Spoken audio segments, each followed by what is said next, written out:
Lucius 3 is a horror game from Shiver Games. It's the third and final part of the Lucius storyline, where he returns to his hometown through events that have occurred in the previous two games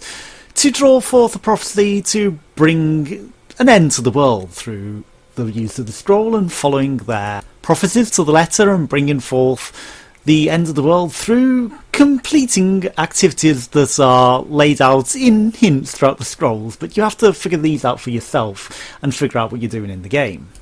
Now, it's an open world adventure, so you can explore on your own, and this review will have some spoilers, as there are some things that I want to highlight to and bring issues to, but all in all, overall, it's a fun experience and a good game, and it took me about 7 to 8 hours to go through the whole game.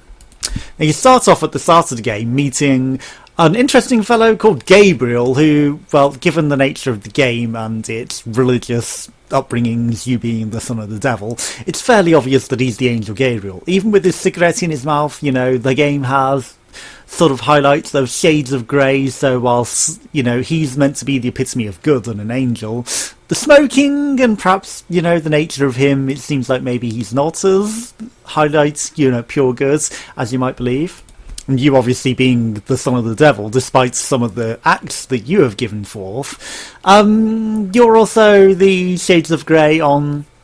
you can be turned around to good maybe, and that's a big theme that's throughout the entire game, that, you know, it's not too late for you to perhaps, you know, change your ways and turn good. Or, you know, even some of the people that you are punishing may be well deserving, especially the first character that you meet that has some very unusual magazines and a very unusual attitude towards kids. Now, again, I'm going to do a spoiler which will pretty much spoil some things that happen in the game, but also it might open up your experience of the game and allow you to have more freedom of it. Because whilst the game sort of hints, you know, maybe you could be good and, you know, turn yourself around, at the end of the day, one of the prophecies involves you having to pretty much snap and eliminate the whole town and, you know, just wipe them all out. So, whilst I had been following a, you know, chaotic good sort of playthrough and eliminating those that may need it, or, you know, just accidents happening, as they do, yeah, but I was following and trying to not kill everyone, but knowing that in the end you do end up actually just wiping out the whole town, it might be more fun for you to experience to actually go through and find the side quests and, you know, one by one eliminate them in special means. Because whilst, you know, if you are going through a good playthrough, if they're all going to die anyway, you might as well do the creative and fun ways that have been laid out in the plot in the game, and that'll give you more playtime and more experience than I went through, because I started to just avoid going to kill them and just went on the main plot, especially as I got a bit lost at the very beginning. And again, it's the open world nature of the game that maybe has some issues with this, because obviously they've had to gate off certain areas to prevent you going in, and whilst normal other games would put things like you need a specific key to get in, or you do things like that, a lot of the areas are maybe I should return later, or some of the things that you can activate are maybe I should do this later, this isn't the right time for this, because you have to do that in a specific scene later to get into that area. And while that gives away where you might need to go in future acts as clearly the place to go to find what you're looking for, it does lead you to think, well, you know, I'm a bit stuck and a bit gated off. And when my journal itself was also saying the mayor should have already left his office, and I had previously gone to the diner and then to his house and tried to ignite his cooker, but it wouldn't let me because it wasn't the right time, because it was a specific thing. I think I ended up just running around the whole town looking for anything else to do, because it turned out that I'd done it before ever meeting the mayor, and, you know, it was just the wrong time to actually do the trigger to progress through that scene, so that added a lot of time running around. Now, there's a lot that I didn't actually do because I found a lot of the items, but once I got the first, which was the mayor, I don't think it's any big spoiler that he's the first of the horsemen, I just started going on the main quest and not looking for the side quests to kill people, because I didn't want to get off track and lose progress, because some of the triggers did seem to reset every time you reloaded into the game or, did different things. And breaking these triggers did make some things go wrong. Now, there's a point also where I found some LSD, and then after that, all of the characters seem to be descending into hell through the grounds. Now, that's a bit of a bug, but, that's just something that could easily be fixed, so don't put that against the game. Again, it's a fun and interesting experience. Now, there are lots of horror scenes throughout the game, because it is a very much atmospheric and horror game, and it does take a lot of its influence from 90s, 80s, 90s horror films, like The Omen and Bates Motel and different things like that. So you do see these characters throughout the event. Obviously, Lucius himself is like the Omen child, and then there's a motel keeper who has issues with his mother, who's also like the Bates Motel sort of thing. But then you can also drop characters down the well to be the birth of the ring and other Easter eggs to tropes of movies that you might stumble across in the game. But again, back to the main thing with the open world again. Going to the mayor and doing all of that, you had to listen into the diner to actually hear where you had to go to get into his thing. But I had done that all before ever meeting the mayor, and went to do all of that, but it wouldn't allow me. And it's just sort of a thing that maybe is the order that you come across the things in the town, because when you're coming out of the house, you go to the first house, that feels unresolved as your friend walks off, and then he's some sort of shade that teleports around and is or isn't there sometimes with you, and is meant to be doing things, investigating with you, but he also sort of isn't there as your sidekick, and that just feels all very unusual and detached. But maybe that's just because I broke some triggers going in the wrong places or doing something wrong. I don't know, I just got a feeling that maybe I was doing something wrong in the early exploration that broke things entirely like that.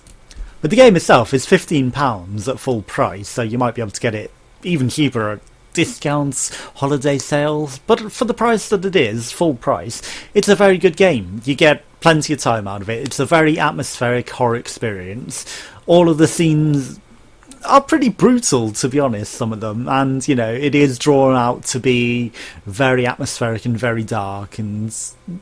the camera angles and different things, they've put a lot of work into making it a horror experience, so it's definitely something interesting and different sort of game to go and check out. Now, whether you go directly through the plot or not, that's entirely up to you, but I would recommend you take your time, do some exploration outside of the things in all of the chapters, because I assume in different chapters that there are different mini parts where you could take out some of the other characters in the town and start to do side plots. But it was only in chapter 1 that I really did that. From then on, I did rush it down and follow the horseman rather than go and explore, just because I got lost so much in the first part that it maybe had a detrimental effect on me. And that's just something that could be tweaked about the mayor's quests, maybe, just, I don't know, it just feels like there was something a bit odd there, where I got stuck a bit trying to find the way to get in, especially as it's looking for a fire alarm, but actually you needed to look at the cooker, which I had previously interacted with, and because I had done that, it had put me off and, stuck in my memory that I'd done that. It was not something to do again, so that sort of caused me problems. Now, one other bug that I had is when I completed all 4 of the horsemen, there were 3 more prophecies to fulfill. And because I had read in one of the places that the party requires the white clothes, I had already put on the white outfit ready for the party, and from defeating the 4th horseman, it automatically triggered whatever was already meant to happen at the 5th night and jumped straight to the 6th prophecy. So I was in the church, and this is the point where everyone's dying, fulfilling the 6th prophecy, which I hadn't even done the 5th because it just triggered itself and maybe skipped a lot of the game and the event, so maybe there was even more playtime if you don't trigger it early by accident by already being prepared for that part of the game. And then this is the point where you just destroy everyone in town. Suddenly they've already learnt about you, which perhaps you gave yourself away in fulfilling the 5th prophecy, but I don't know. because I didn't get to experience that because it's a bit bugged there. But I'm bringing up the bug so that hopefully it will be fixed by the time you'll see it. And so don't take that down on it from my review. But yeah, I had a bug there where it suddenly skipped to, okay, we're just killing everyone in the church, and that's a point where it doesn't matter, you know. I was trying to be a good playthrough and not kill everyone, and then that's where I felt, oh, well, you know, if I'd have known that, I would have gone and looked for the more fun deaths and the more fun experiences, because, you know, if they've all got to die anyway, you might as well do it. So spoiling that they all die there anyway, maybe you could go and enjoy the game more and be free to express your evil and, you know, take out the people no matter if they don't deserve to die, just to experience all the different scenes and elements of the game, because that's where maybe a lot of the game is designed to do, to show you all of the fun and interesting evil ways that you can, as the son of Satan, embrace your powers.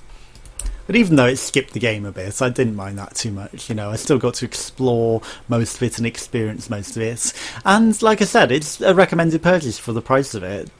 You don't really get horror games like this much. And, you know, this is not one that's just jump scares or different things like that. It's actually a interesting and psychological sort of horror with evil elements and, you know, some very interesting scenes of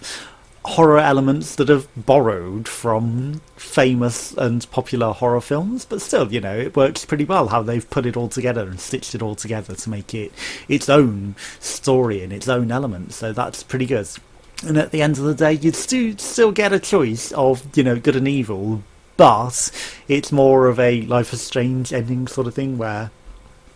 everything else you've done throughout the game doesn't really matter. It all comes down to your final choice at the end as to whether you are choosing maybe good or evil. And the final boss, involving some very awkward platforming, feels a little broken, but I can't put it down to that, you know. They